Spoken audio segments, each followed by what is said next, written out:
శివుడు తెల్లగా ఉంటాడు. శ్రీకరమైనటువంటి తెల్లని శరీరం కలిగినవాడా అని దానికి అర్థం. శివుడు తెల్లగా ఉంటాడు. పార్వతీదేవి నల్లగా ఉంటుంది. విష్ణుమూర్తి తెల్లగా ఉంటాడు. విష్ణుమూర్తి నల్లగా ఉంటాడు. లక్ష్మీదేవి ఎర్రగా ఉంటుంది. బ్రహ్మదేవుడు ఎర్రగా ఉంటాడు. సరస్వతీదేవి మా పలుకులమ్మ, మమ్మల్ని కడుపారా కాపాడుతున్న తల్లి తెల్లగా ఉంటుంది. తెలుపు అంటే వాళ్ళకి ఇష్టం, నలుపు అంటే పిచ్చి మాటలు మాట్లాడకూడదు. దేవతలకు ఇష్టాలు ఉండవు, జీవుడికి ఉంటాయి ఇష్టాలు. దేవుడికి ఎందుకు ఉంటాయండి?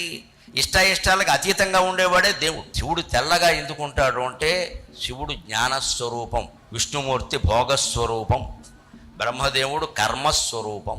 కర్మ ఎప్పుడు రజోగుణం రంగు ఎరుపు, అందుకని ఆయన ఎర్రగా ఉంటాడు.